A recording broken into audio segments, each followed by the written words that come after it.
Alhamdulillah pagi hari kita semua dapat hadir dalam ruangan ini untuk hadir dalam kegiatan rencana tindak lanjut kebugaran jasmani dan kesadaran lingkungan melalui kegiatan olahraga di alam terbuka yang merupakan kegiatan kelanjutan dari PKD PJOK yang untuk di SMP Negeri 4 ini diikuti oleh Bapak Muhammad Fatih Arisaputro, SPDP.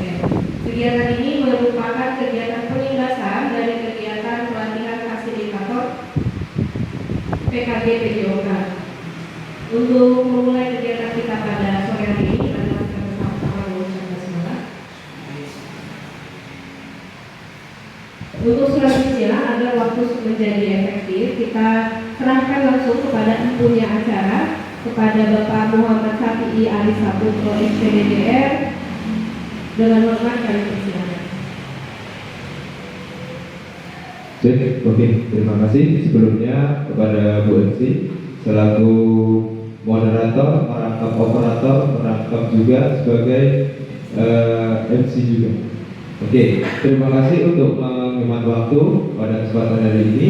Saya ucapkan terima kasih yang sebesar-besarnya kepada Kepala Sekolah SMP Negeri 4 Pontianak, Bapak Sugarjo SPD MPD yang telah memberikan kesempatan saya untuk memberikan rencana tidak lanjut atau menyampaikan paparan rencana tidak lanjut yang sudah saya buat, dan juga terima kasih kepada rekan-rekan yang sudah menyempatkan waktunya untuk menghadiri kegiatan ini. Terima kasih.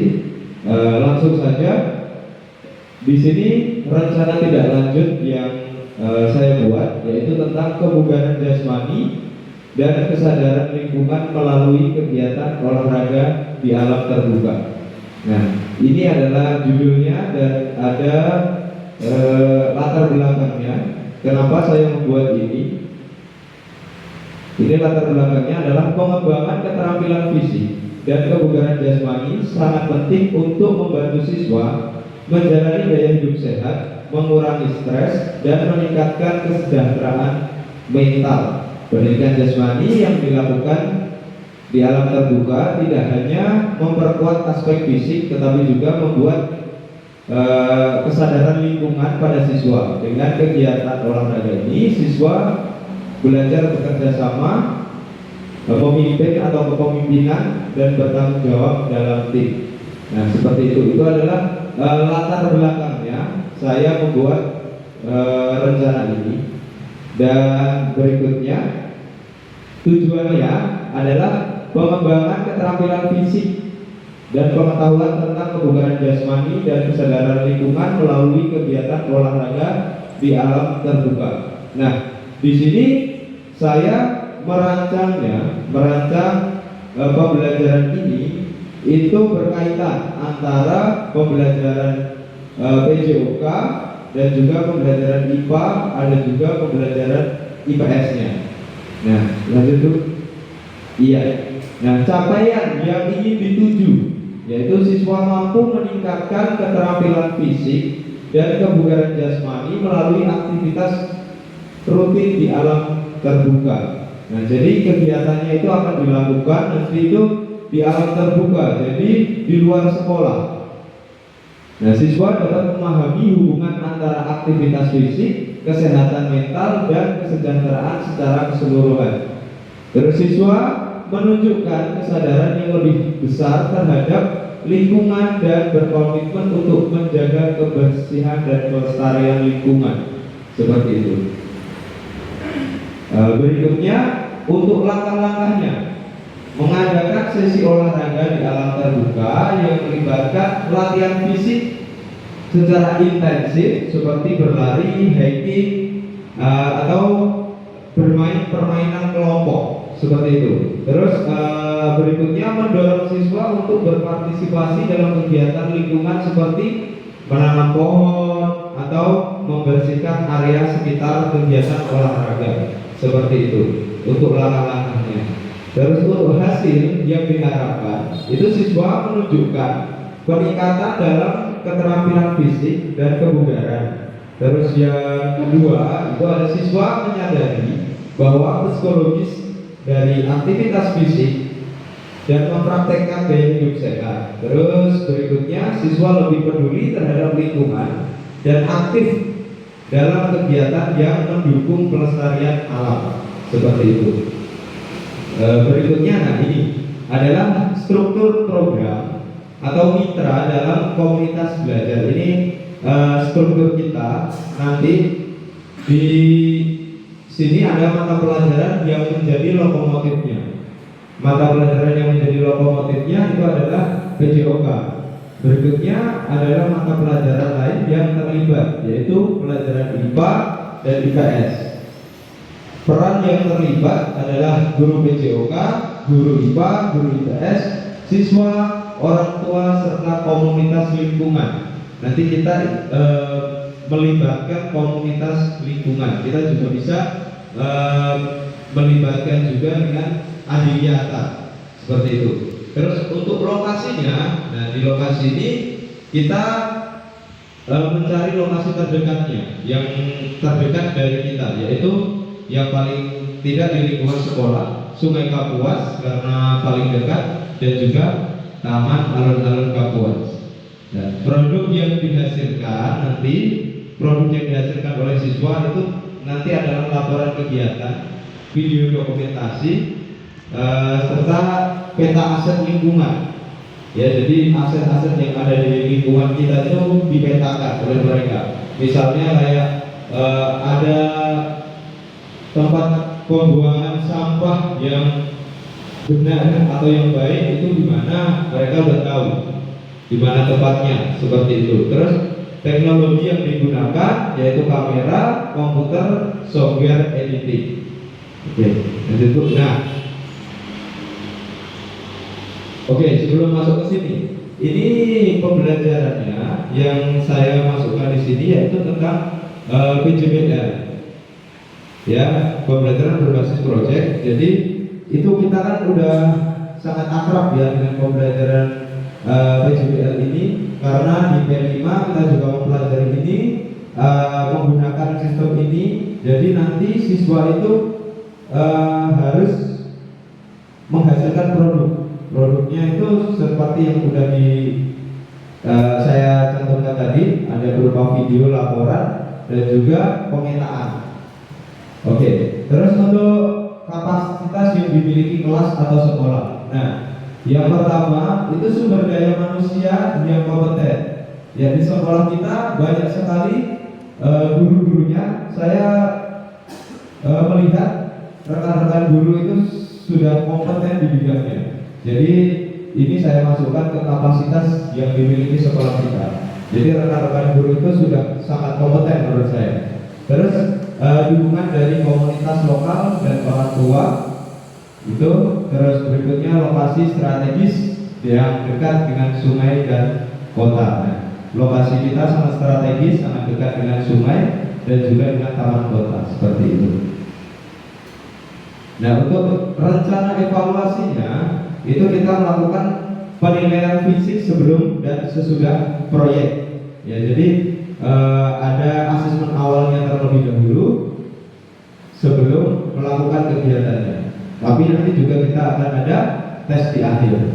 Berikutnya menggunakan jurnal refleksi dan esai untuk mengevaluasi pemahaman siswa tentang manfaat psikologis dan fisik dari aktivitas luar ruangan.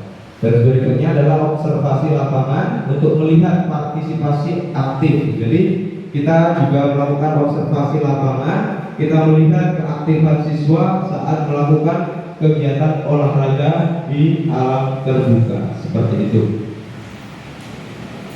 Nah, ini kemungkinan tantangannya. Di sini ada kemungkinan tantangannya. Tantangannya itu yaitu yang pertama adalah keterbatasan akses ke area aman dan peralatannya. Ya, istilahnya akses untuk peralatan-peralatan yang akan digunakan itu mungkin akan agak menjadi sebuah tantangan karena mungkin kita harus cari dulu, seperti itu. Terus berikutnya menyesuaikan kegiatan dengan berbagai tingkat kemampuan fisik. Nah, jadi semua untuk anak-anak ini dilaksanakan untuk kelas 8. Jadi fisiknya anak kelas 8 itu tidak sama semua. Semisal kita melakukan beli tes di alun-alun Kapuas kan tidak semuanya mampu melakukan itu. Jadi ada keterbatasannya di situ. Ada juga anak yang saat kita melakukan menanam pohon atau membersihkan lingkungan, ada salah satu anak yang mungkin ada alergi terhadap sesuatu. Nah, seperti itu. Terus perencanaan dan koordinasi yang rumit. Nah, ini ada perencanaannya pasti lebih rumit lagi karena melibatkan 3 mata pelajaran. Jadi melakukan waktu yang tepat itu di kapan, seperti itu yang agak susah. Terus berikutnya adalah mengukur dampak kualitatif dan dari kegiatan. Nah, ini mengukurnya yang agak mungkin menjadi agak susah karena kita harus mencari contoh-contoh yang lain terlebih dahulu sebagai panduan kita melakukan kegiatan ini. Oke. Nah, seperti itu saja untuk perencanaan tindak lanjut yang saya buat. Mungkin saya kembalikan terlebih dahulu kepada Ibu Moderator. Silakan Bu Moderator. Terima kasih untuk rekan-rekan semua yang sudah bersedia mendengarkan. Baik, terima kasih atas pemaparan yang begitu jelas dari Pak Aris. Barangkali setelah mendengarkan pemaparan dari Pak Aris ini, Bapak Ibu ada punya pertanyaan terkait kegiatan yang akan dilaksanakan, karena ya pertanyaan teknis atau saran teknis yang bisa kita lakukan bersama-sama untuk kegiatan rencana tindak lanjut yang tadi dipaparkan oleh Pak Aris. Silakan Bapak Ibu. Silakan Bu Yuni.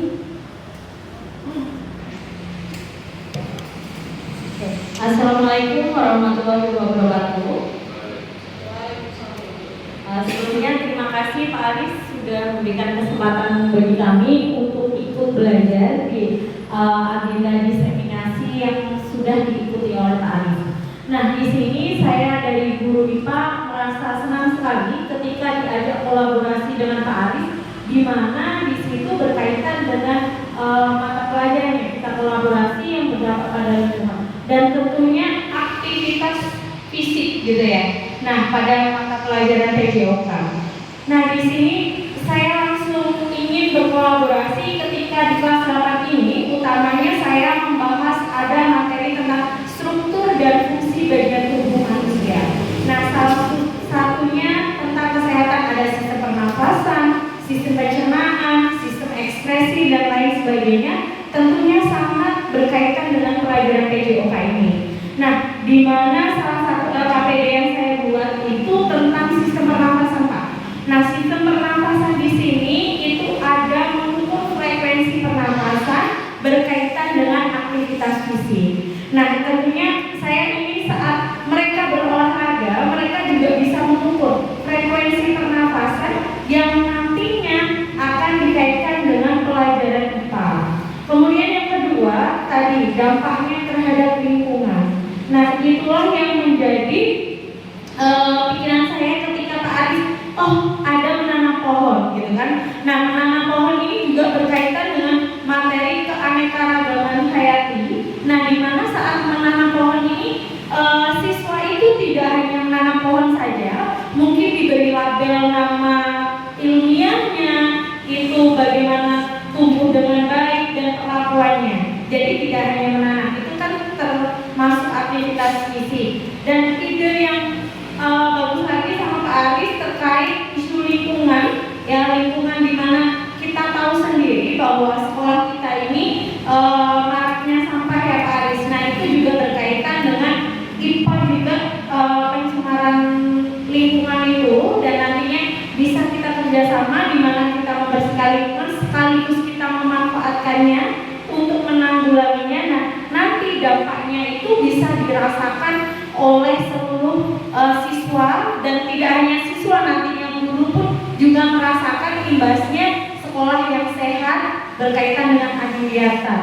Nah, kemudian untuk IPS-nya juga alhamdulillah ada lagi berkaitan dengan struktur bumi. Nah, di mana itu kan lingkungan juga dilihat kok di sini ada sungai dan itu mungkin bisa berkaitan nih. Nah, ini merupakan ide yang luar biasa dan semoga nantinya itu bisa kita bekerja sama benar-benar dipraktekkan ya Pak Aris, kita mengikutinya dan ini sangat proyeknya berupa video. Jadi kalau di video anak-anak kan tidak bisa membual istilahnya ya, tidak bisa berbohong, harus dikaitkan gitu. Sekian mungkin dari saya. Terima kasih atas kesempatannya. Saya akhiri. Wassalamualaikum warahmatullahi wabarakatuh.